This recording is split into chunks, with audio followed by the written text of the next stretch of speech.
Well, hey, everybody, welcome back. My name's Scott. This is Nathan. And as we do, we are currently working through a book called The 7 Levels of Intimacy. And today we are looking at chapter 4 on relationships.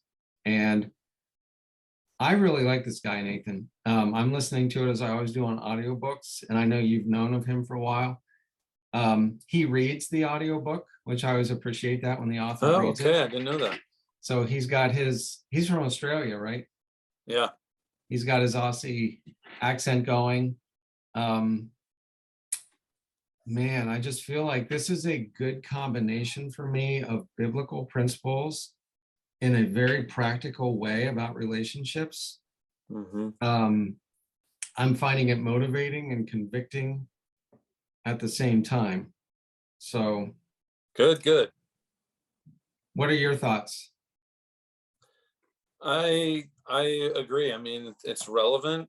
It's easy to understand, and he is coming from a Christian perspective, even though he's not like quoting scripture. But you can clearly see how that drives what he's writing. And I just think it is challenging, and it is meant to help us all grow. So Yep. yeah. So in particular, chapter 4 is on relationships, and something that he must speak all the time or a lot. He said he starts off his workshops, I suppose, by asking the question, what's not working in your life? Yeah.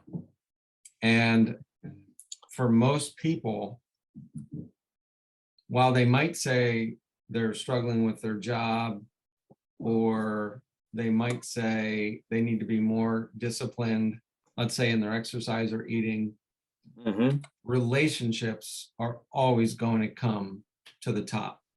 And then the corollary is that relationship quality, especially with those who are closest to us, relationship quality impacts every other area of life. So if things are going well in your primary relationships, that will spill over into every other area of life. Yeah, because in the beginning of the chapter, he says the happiest people are those that actually do focus on their relationships, who actually give priority to them. And he says and this guy's been all over the world. And he does say, educated people aren't happier than uneducated people. Rich aren't necessarily happier than the poor people. What else? He's just basically saying it's really only those people, no matter what your circumstance, that gives weight to the importance of relationships, that are the most happiest as well. Yeah.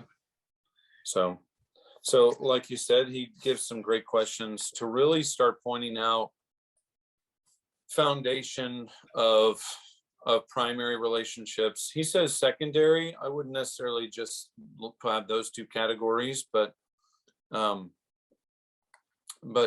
he, the premise is equal in that he says you only have so much time for good relationships. Whether it's your spouse, your children, you have to decide which relationships are the most important to you. So instead of going out, to 2 or 3 nights a week where you're spending time with coworkers or friends or something, you do choose to start limiting yourself, because the most important relationships do, and he goes on and says it does demand hard work, time, energy, and your emotions, your thoughts, all of those. Yeah. So he says he will ask people, again, in seminars or workshops, to list their top relationships. And in his experience, people often put God at the top, spouse, family next. And then I believe maybe work. And he then asks them to compare their actual schedule, to their top priorities, be it a relationship with God or with their spouse or whomever their top relationship is, and he says they often don't line up. And that's really the tale of the tape, is I can say those things almost out of rote memory, but does my life reflect, does my walk match my talk, as we might say? Right. And he's not saying that obviously working 8 hours a day, your work Right. is more important automatically. Yeah. But he is saying quality though, and where you can, if you are gone working, but then you're gone most nights as well, then you need to evaluate if you actually have prioritized your relationships. I know in our area it does seem like busyness is the status quo, actually, an overwhelming schedule. But he does say relationships, they're either growing or dying. He says there's no middle ground, and I think it's the same. He says some might say stagnation, but he says no, you're just in denial, it's dying. And I agree. I don't look in nature and see plants or things that are growing. They just stay the same. They are either growing or dying. And so he talks about love, that it's either expanding or contracting, and that it's up to us to nurture or not, because he does say not all relationships are worth keeping. He does say that some relations are seasonal. Someone came into your life for that particular time, for that particular purpose. And I can actually think of a number of people that coached me in different things, that walked alongside me when I needed help for something specific. Even an old friend that we were basically like best friends all throughout our time overseas. We were overseas together, and we don't really talk that much. I can still call him up if I wanted to, but again, relationships are also seasonal when it comes to the extra ones, whereas we really need to prioritize and list, whether it's God, spouse, children, unless you're not married, and which is it, and I think it's just an eye-opening exercise when we do compare where we're putting ourselves forward in reality, and where we say we want to prioritize. So Yep. He said something that I felt for a while, but he put words to. He said, in relationships, we either both win or we both lose. And boy, that's really powerful, because we often when we get into arguments, many times it is with somebody that we care about. Not always, but we tend to have the greatest conflict with the people we are most closely connected to. Yeah. And it is easy to slip into the mindset of, I need to win this argument. And even if we don't have that thought, that's how we're acting. Like innately, we're like, oh, I need to win this argument. And yet the reality is, as he said, we either both win or we both lose. And man, if we could bring that into our marriages, into our friendships, into our staffing environments or work environments, that let's not view this as a conflict to be won, but as two people on the same team looking at like a third entity, if you will, which is the conflict, and let's see if we can try and solve it together. Yeah. I really found that language to be helpful. The other key simple question that he says for the root of relationships is, the first is, am I helping my spouse, or am I helping one of my greatest friends become the best version of themselves? And in turn, are they helping me become the best version of myself? And that would be a win, right? If you have mutually agreed to that. And that comes with challenges too. Sometimes we want to maybe overhelp or overstep or try and control or push too much for that person to be their best self, when it's still, there's still those tensions of finding out how to do that. But if we both know that is our motive, then it does give us a starting place to talk about it and say, I don't need you to ride me right now about about my workouts. I just need, put something on the board or note just to encourage me, rather. We can better communicate the how if we know the why as a starting point, and Yeah. trust that is the why. And that's why he says, and then if we look at certain relationships and that's not happening, then maybe those are relationships where it's time to end them. If you know that, in fact, that hasn't helped. He does very pointedly say we rise or fall according to the friends that we have, which is very true. If Yeah. we are in positive relationships, it only continues to get us better. You have that group of people that challenge you on that gratitude and appreciation exercise every day, and that really pushed you. Yep.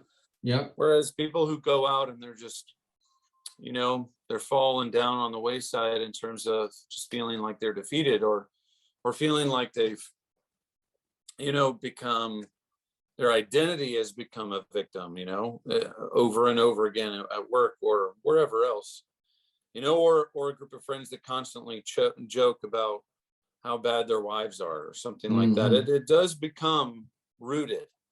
So and I agree, it is based on your relationships where you will continue to grow, continue to mature, or whether, and he doesn't say stagnate, it's either growing or dying. So that's a big point. I will jump into the other major one that I love talking about, and that's energy management. How did you find that one? Yeah, I was just going to ask you the same question. He gets into this concept of energy management versus time management, and what I heard him to be saying was that in our as you just mentioned, very busy, scheduled, overscheduled culture, our conversation tends toward time management. How am I doing at managing my time? And he comes at it from a different, he said it's much more helpful to talk about energy management. And what I heard his emphasis being, it's one thing to spend an hour or two with someone, but obviously it's much more important to consider, was I my best? Was I the best version of myself? Did I have the highest amount of energy in that 1 or 2 hours with that person? So I heard the point being, am I giving my best in the amount of time that I have to this relationship? Yeah, so something revolutionary for me was I don't have a to-do list so much as I will literally put a lot of things on my calendar. And you might say, well, that's time management. Yes, but I do them according to what it looks like in my day. There are a lot of conversations I have in the morning because that's just when I'm better at things. If there are things that I just need to send out or write up or call, typically those will be in the afternoon. My energy's lower. I'm already starting to feel like, okay, my peak efficiency hours are dropping. And frankly, I would rather let them drop a little bit so that way I can pace myself, because by the time I am focused on my family, I do want to be fully there and I'm ready to go back up, and fully engage with my family. And then you start to go back down. So during the day, we all know there are just waves of energy. Yep. How and some of us are really good right in the morning, like you pop up out of bed like a weed at 6 o'clock. That's not quite me, but at 7 o'clock, I'm there. So we just want to make sure that those things that require our best, we put into our day, where we are at our best. And I tell you what, it has really transformed the way I do my work, transformed the way I'm using my strengths too, and how to wind down, how to just ride the flow of my natural systems, things like that, knowing what gives me energy, what drains my energy as well. That's something I'll talk about with people, because it's really important to know, okay, I can give about 20 minutes towards this admin thing, but that, I shouldn't go over that. No matter how much I want to, I need to limit to little chunks here and there. Mine's a little different. I should give about 1 minute to this admin thing, and then my energy goes out from there. If you can accomplish an admin thing in 1 minute, I tell you, you've got it down. No, well. So, but that's, again, according to our priorities, according to relationships, according to conversations, and according to his most biggest point, which is, how do we be the best version of ourselves? And in turn, I have seen really just a lot more movement in my life, especially if I want to represent God, if I want to give my best for God, then people see that, and that's what they're responding to, is how God made me, and not just letting it only be how many things can I fit in from 8 to 5. That's not time management, and that's not energy management either. It's a great chapter. And actually, I think, is it the next one? By chapter 5 or 6, I think it's 6 probably at this point, we do start talking about the 7 levels. So in case you're wondering, because it's called 7 levels of intimacy, we will get into each level one at a time, which will be great too. So really enjoying this, all about becoming the best version of yourself and who God has created you to be, and thriving in your strengths and your giftedness. So look forward to chapter 5. Until then, we meet on Monday nights at 7 o'clock in the hub here at Christ Community Church. We are in Westchester, Pennsylvania. Love to have you come and join us if you are in town. With that said, we'll let you go until next time. See you guys. See ya.